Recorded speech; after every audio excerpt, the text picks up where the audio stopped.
Do you wish you had better control over your temper? Do the people around you, your spouse, your friends, your boyfriend or girlfriend, your children, wish you had better control over your temper? Unfair or excessive anger is a major cause of marital strife, of tensions between parents and children, and of tensions in workplaces. Sometimes anger is responsible for more than just tension. Road rage, for example, is implicated in hundreds of deaths and thousands of accidents each year. Of course, anger is not always wrong. Sometimes it's absolutely necessary. There is evil in the world and sometimes in our own lives. If that didn't make us angry, neither nations nor individuals would ever oppose it. Think about it for a moment. Would you want to live in a world where no one except victims felt anger toward terrorists, rapists, and murderers? But that's not the sort of anger I am talking about now. I'm talking about day-to-day anger and the role an angry disposition plays in poisoning our daily lives and the lives of those around us. People with quick tempers sometimes say that they can't control their anger, but that's not true. People can't always control how they feel, but they can almost always control how they act. Let me offer an example.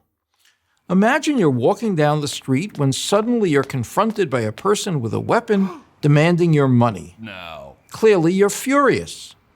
But do you shout at the person? Do you curse him? Very unlikely. You speak in as calm a voice as you can, probably even in a respectful manner, if you speak at all. We all know why we would act in such a calm way in order to save our life.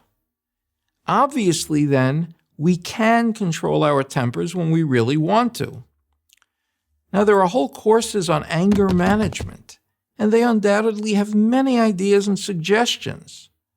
But I would like to offer one rule that will enable you to control your anger and almost guarantee that you will never say something that will lead to an irrevocable break or a permanent hurt in your relationship with another person.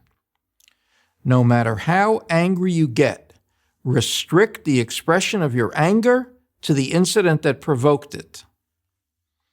This means when someone has done something wrong and has hurt you, express anger for what they did, but only concerning that incident. Don't use words like always or never. You're always inconsiderate. You never think before you act. What's the other person supposed to say? You're right. I am always inconsiderate. In addition to making the other person defensive, who wouldn't become defensive when accused of always being anything bad, your statement is untrue. No one is always inconsiderate. No one never thinks before he or she acts. That someone has done something wrong to you doesn't give you the right to lie to or about them.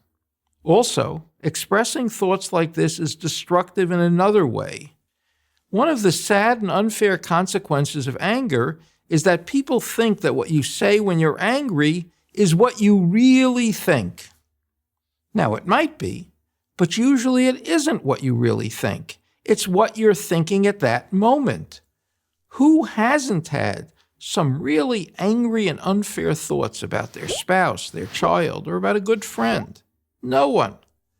But most of the time, we make sure not to express these angry thoughts, because the moment we express them, it becomes hard, if not impossible, for the other person to ever forget what you've said. A medieval philosopher offered wise guidance. I can take back words I didn't say, but I can't take back words I did say. How hard is it to practice this rule? For some, it might be pretty hard. For others, less so. But everyone can do it. You have to stay focused, and you have to exercise self-control. If you have issues with your temper, this might well be a life-transforming suggestion. So let me repeat it one final time. No matter how angry you get, restrict the expression of your anger to the incident that provoked it. I'm Joseph Telushkin for Prager University. To subscribe to our YouTube channel, click here. To help keep our videos free, donate here.